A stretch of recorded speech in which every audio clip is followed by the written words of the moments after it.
క్రీస్తునందు ప్రియమైన సోదరి సోదరులారా, మన ప్రభువును రక్షకుడు మన విమోచకుడు అయిన యేసుక్రీస్తు ప్రభువు యొక్క పరిశుద్ధమైన నామమున నేను మీకు శుభములు వందనములను తెలియజేయచ్చు ఉన్నాను.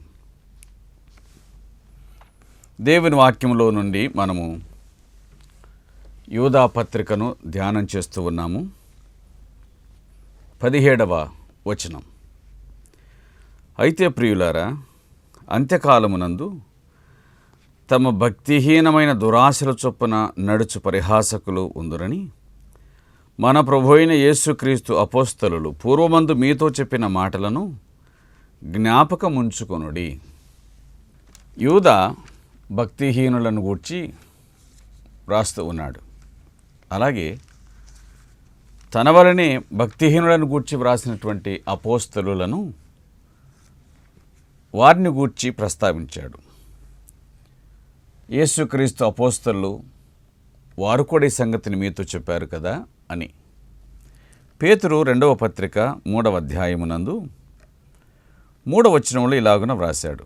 అంత్యదినములో అపహాసకులు అపహసించు వచ్చి తమ స్వకీయ దురాశల చొప్పున నడుచుకొనుచు.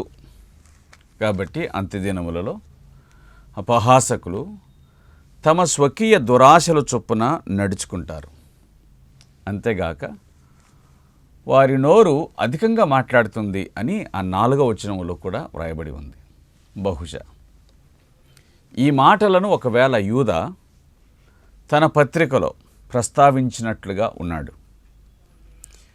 అయితే ప్రియులారా, అంత్యకాలమందు తమ భక్తిహీనమైన దురాశల చొప్పున నడుచు పరిహాసకులుందరని మన ప్రభువైన యేసుక్రీస్తు అపోస్తలు పూర్వమందు మీతో చెప్పిన మాటలను జ్ఞాపకం చేసుకొనండి. అపహసిస్తున్నారు మనల్ని అంటే అంత్యకాలం వచ్చిందని అర్థం. ఇంతకుముందు ఇట్లుండేది కాదు కదా. ఎందుకు ప్రజలు అపహసిస్తూ ఉన్నారు? క్రైస్తవ్యాన్ని ఎందుకు హేళన చేస్తూ ఉన్నారు? క్రీస్తుని ఎందుకు దూషిస్తూ ఉన్నారు? ఆయన పిల్లల్ని ఎందుకు హింసిస్తూ ఉన్నారు? ఆయన దాసులను ఎందుకు అవమానపరుస్తూ ఉన్నారు? హత్య చేస్తూ ఉన్నారు?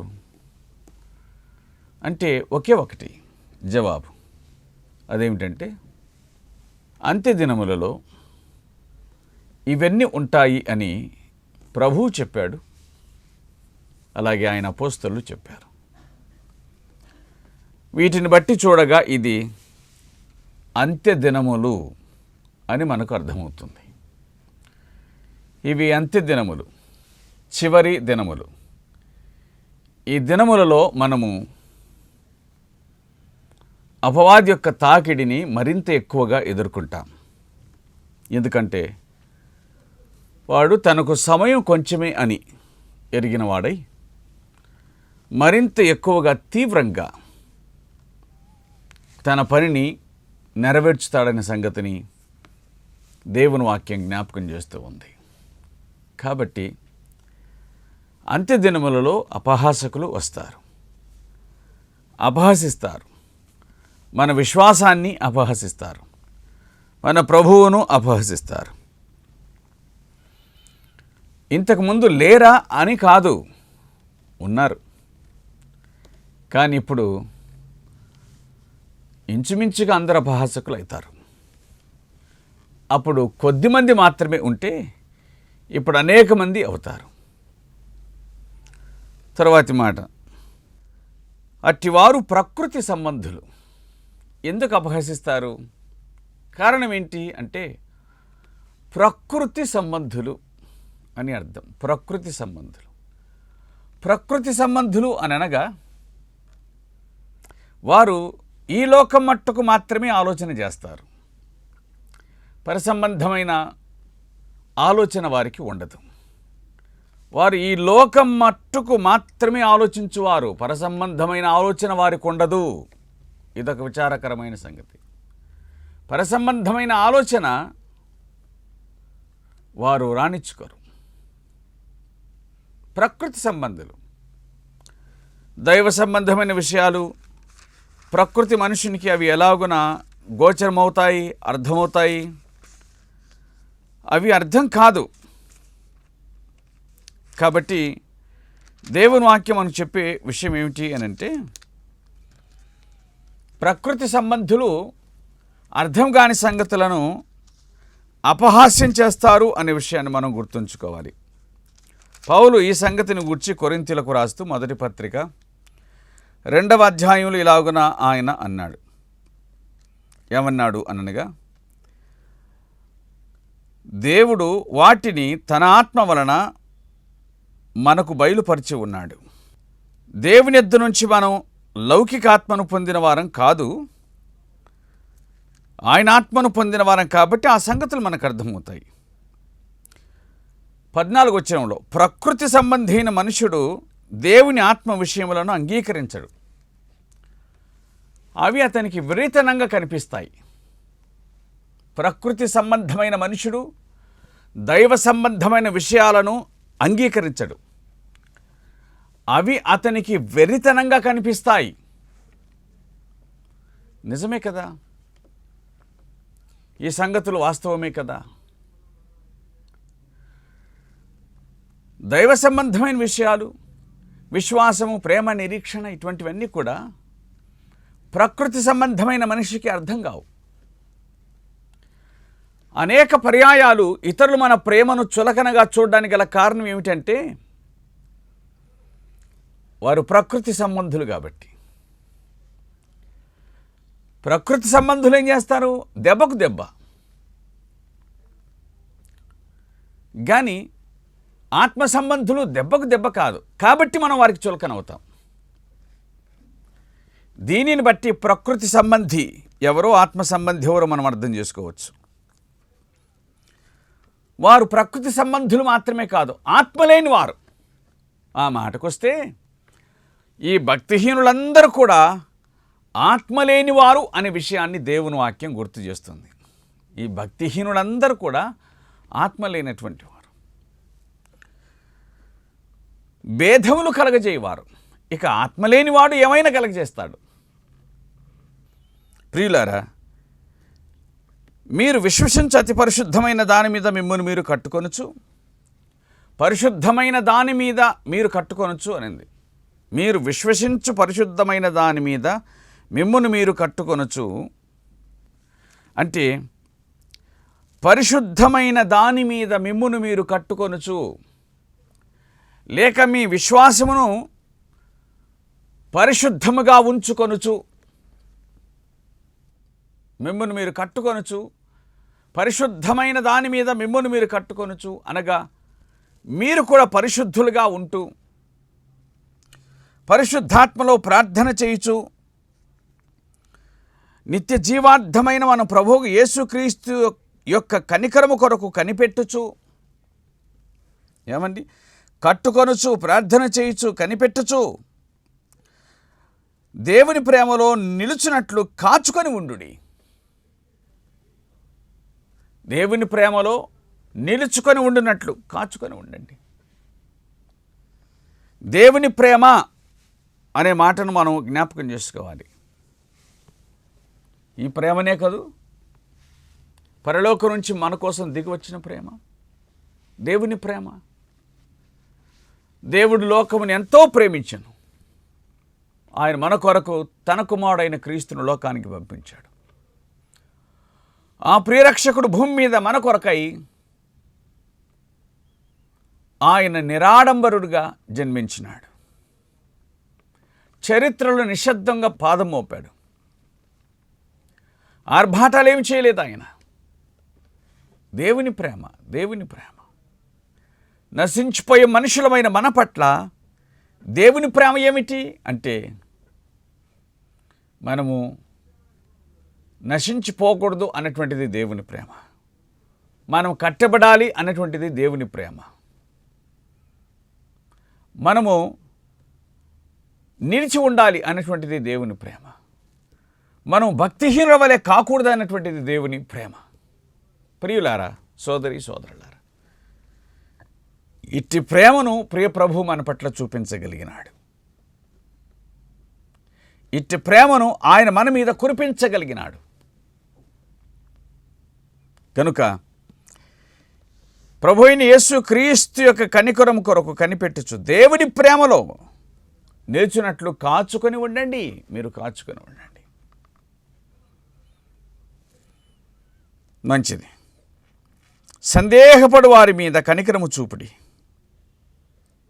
సందేహపడు వారిని మనం తృణీకరించడం, విసుకోవటం అనేటువంటిది సహజం. కానీ సందేహపడు వారిని మీరు చేయాల్సిన పని ఏమిటంటే కనికరించండి. వారి సందేహములను కనికరముతో తీర్చండి. అగ్నిలో నుండి లాగినట్టు కొందరిని రక్షించండి. అగ్నిలో నుండి లాగినట్లు.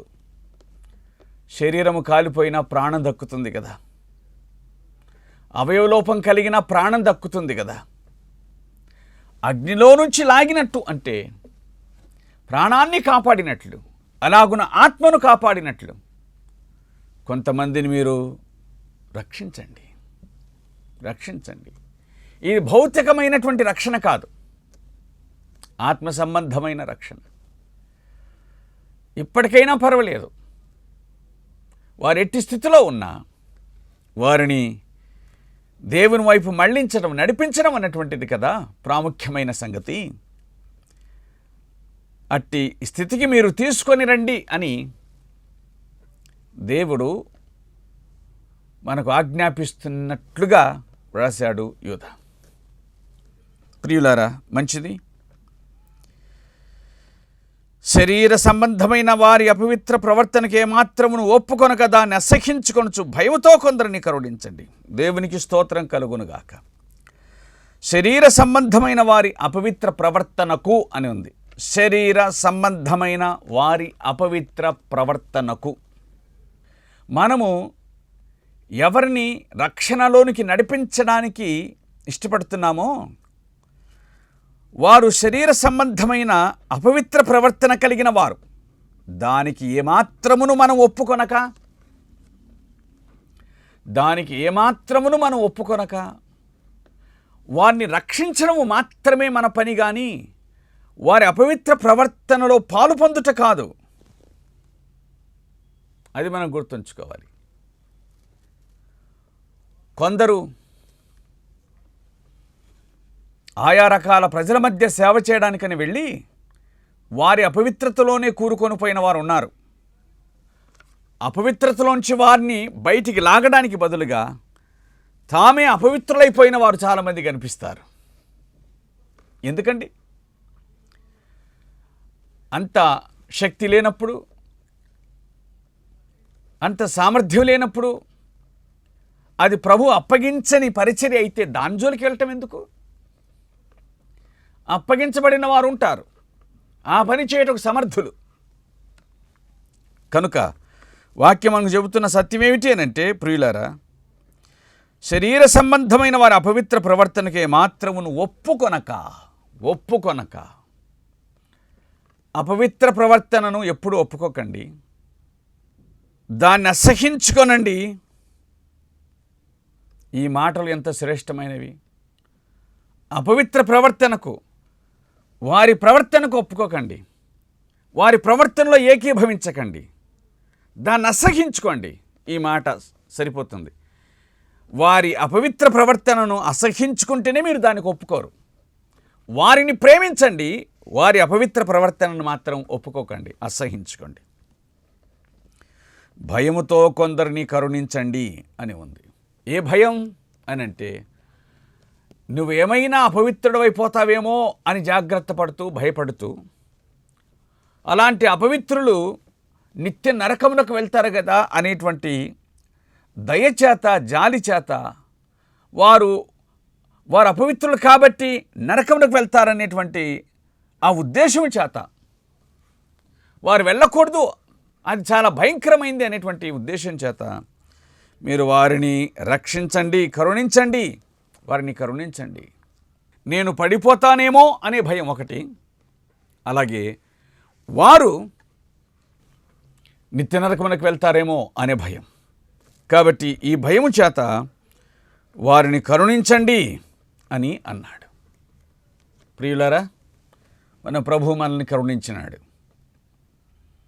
కాబట్టి ఆయన పరమును విడిచిపెట్టి భూమి మీదకి దిగి వచ్చినాడు. మన ప్రభు మనల్ని కరుణించినాడు కాబట్టి ఆయన మన కొరకు కార్యమును జరిగించినాడు. అది అన్నిటికంటే శ్రేష్టమైన ఉత్తమోత్తమైనటువంటి కార్యం. ఏమిటా కార్యం అని అనగా మన పాప క్షమాపణ నిమిత్తమై ప్రభు తన ప్రాణాన్ని పెట్టడం. అది గొప్ప కార్యం. ఆయన పరమును విడిచి భూమి మీదకి నిరాడంబరుగా దిగివచ్చి ఆ ప్రియరక్షకుడు మన కొరకై శిలువలో తన ప్రాణాన్ని అప్పగించడం ఉంది. అది చాలా శ్రేష్టమైనది అనే సంగతిని జ్ఞాపకం చేసుకుందాం. ఆయన మనల్ని కరుణించాడు కాబట్టి దినమున మనం రక్షణ పొందిన వారమై సంతోషించుచూ ఉన్నాం. 24 వచనం, తొట్టిల్లకుండా మిమ్మును కాపాడుటకు. ఏమండి, తొట్టిల్లుతా జీవితం అనేటువంటిది కొన్ని పర్యాయములు మనలను తొట్టిల్లాగున చేస్తూ ఉంది. పరిస్థితులు, కారణాలు ఏవైనా కానీ అలాగున కాకుండా మనల్ని కాపాడడానికి. ఏమండి, పేతురు అన్నాడు, నీకోసం అవసరమైతే ప్రభువా ప్రాణమైన పెడతానన్నాడు. కోడి కుయ్యక ముందు ముమ్మారు నన్ను ఎరగనని చెప్తావయ్య అన్నాడు. ఆయన ఎరగను, ఆయన ఎవరో నాకు తెలియదు అని అన్నాడు. కొన్నిసార్లు మన మీద ధైర్యంగా, మన మీద భరోసాగా ఉంటాం మానుకొని ప్రభు మీద ఆధారపడటం మంచిదనే సంగతిని గుర్తు చేసుకుందాం. ఆయన మనల్ని కరుణిస్తాడు, క్షేమాన్ని కలిగిస్తాడు. కాబట్టి తొట్టిల్లకుండా ఆయన మనల్ని కాపాడేవాడు. శోధనలోనికి పడకుండా ఆయన మనల్ని కాపాడేవాడు. తన మహిమ ఎదుట ఆనందంతో మేము నిర్దోషులుగా నిలవబెట్టుటకు. ఎలాగూ నిలబెడతాడు ఆయన మనల్ని నిర్దోషులుగా?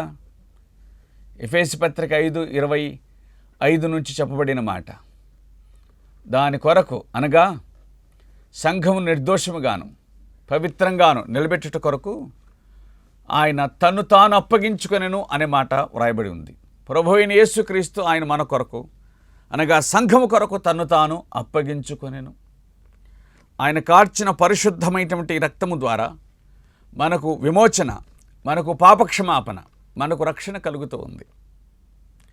కాబట్టి ప్రియ ప్రభు ఆయన మనలను నిర్దోషులుగా నిలబెడతాడు. శక్తిగల మన రక్షకుడైన అద్వితీయ దేవునికి మన ప్రభువైన యేసుక్రీస్తు ద్వారా మహిమయు మహాత్మ్యమును ఆధిపత్యమును అధికారమును యుగములకు పూర్వం ఇప్పుడును సర్వయుగములు కలుగునుగాక. ఆమేన్. ఇది ఒక ఆశీర్వాదపు వచనం. యూదా ఈ వచనంతో ఆయన ఈ పత్రికను ముగిస్తూ ఉన్నాడు. ఆయన తొట్టిల్లకుండా మిమ్మును కాపాడుటకు సమర్థుడు. తన మహిమ ఎదుట ఆనందంతో మేము నిర్దోషులుగా నిలబెట్టడానికి ఆయన శక్తిగల అద్వితీయ దేవుడు.